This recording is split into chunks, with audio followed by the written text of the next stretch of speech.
Bread, my favourite. Well, I say everything's my favourite, but bread is the beginning of cooking. It's the start of life. Bread and water, well, I say bread and wine. Much better. Bread and butter, a glass of wine, and I'm happy. Bread and a bowl of homemade soup. Bread is really simple to make. I know chefs say the same thing. It's simple to make and blah, blah, blah.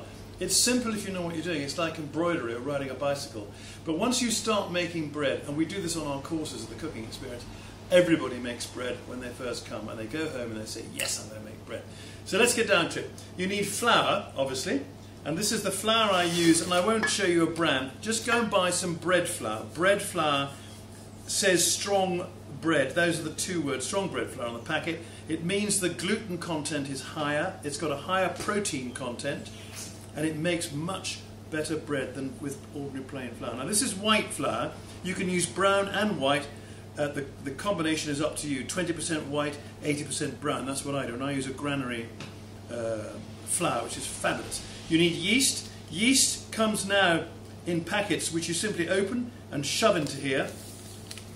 And that reacts straight away. You can buy yeast fresh, of course. You can buy it in dried in cartons where you have to start it off. This is easy bake yeast, and it's got vitamin C, which helps the bread rise. Bread needs to rise, which when you're rising bread, it's called proving the bread. It needs to rise twice for 1 hour and another hour, and then you get the most fabulous bread. Sugar, you need a bit of sugar to put in there just to get the bread, to help the bread rise, and salt for flavour.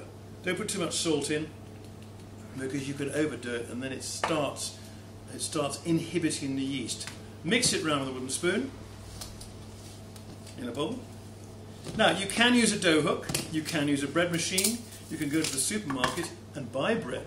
I've forgotten the olive oil. Water, hot, not boiling, not cold, not warm, hot. Olive oil is wonderful in bread, gives it a fabulous texture. You can buy bread in supermarkets, but don't, make your own. And you can cook it, cool it, slice it, and then freeze it and have a slice of bread every single morning for breakfast. How about that? And it tastes divine with butter and marmalade. Gosh, it makes you hungry. Now the smell coming out of this is of yeast that has hit the water.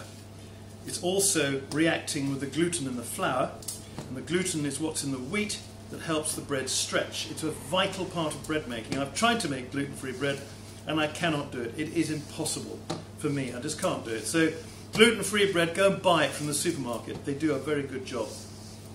Mix it round until it comes away from the side. The fun part begins in a minute, and that's when we start kneading it by hand. The word kneading means not pummeling it. I'll show you exactly what I mean. Here we go, straight onto any old surface will do. Get rid of everything out of the bowl, and then scrape it off.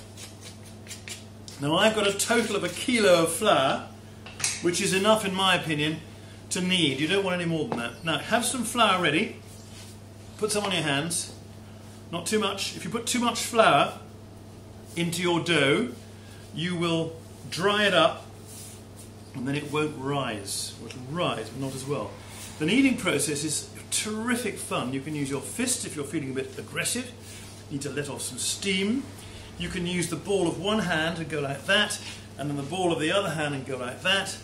You can do it any way you like. The most important part is to fold it. You have to fold the bread dough to get that gluten to stretch, and that's the whole point. You're not trying to put air into it, you're trying to get that gluten to stretch. The gluten is now having a wonderfully torrid relationship with the yeast and the water and the oil, and they're all making whoopee together and making this fantastic, just look at this dough.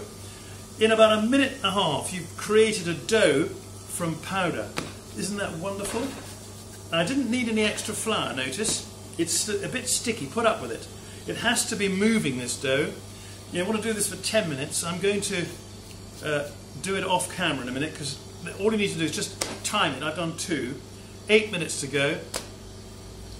And you do that, and this is terrific fun. Gosh, it's wonderful. You can use a dough hook, which will take half the time, but this is fun. Get kids to do this. You see what I'm doing? I'm slapping it down like that. This is the really important bit. You've got to shock the gluten into action. Bang it down like that. Break the sound system. Here we go. I'm getting absolutely knackered now because I'm putting so much effort into this. And this is what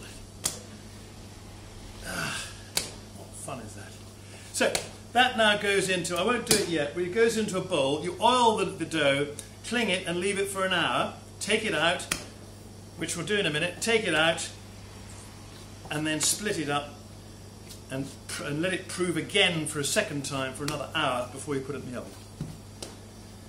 And there we are. Slap it down again. You can see it's moving. Look, it's moving of its own accord. We know we've succeeded.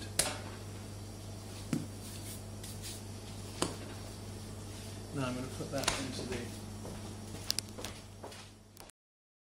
So let's move the bread on. The dough that I made just now has risen in the space of 60 minutes because of the kneading, and this was really important. You saw me kneading it with my hands, and then actually I put it in the machine with a dough hook. But kneading with your hands for 10 minutes, kneading for 10 minutes is vital. Kneading means stretching the gluten in the flour, in the wheat, stretching the gluten in the dough.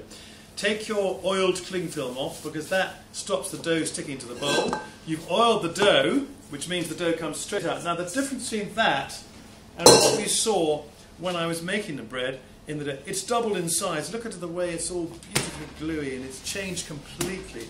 Needs a little bit more flour. Just a little bit of flour. And just knead it back for about 15 seconds. Just to get the air out. Because now what I'm going to do is cut it and make some wonderful cottage loaves. This is really lovely. It's like the Victorian bun hairstyle that you still see. There's a couple of ladies in Hadley who wear their hair like this. Absolutely wonderful. So take off, cut it in half like that, and take off a piece off each. And it's wonderfully supple, this dough now. It's completely changed. Roll it. Roll it. Now, the way you make a dome loaf is very simple. To make that into a dome, don't just go like this. Get your fingers underneath and push it like that. And you can see it's getting rid of all the cracks and the crannies and the nooks and everything else. And you've got the perfect dome. And that sits on the non-stick paper. Do the same thing again. Stretch it. You can feel the dough is completely different. It's got air in it. I know I've taken some of the air out, but you've got this wonderful suppleness. It's still slightly sticky. Take your dough balls, whisk up an egg, get a bit of froth in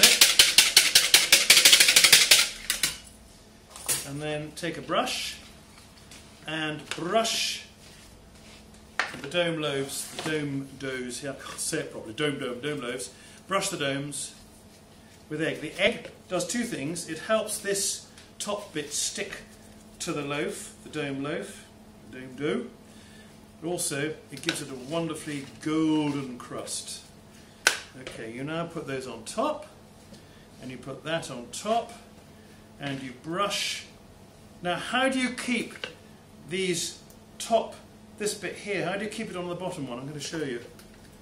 I'm going to paint my finger with the egg and I'm going to go straight through, twist it and pull it out.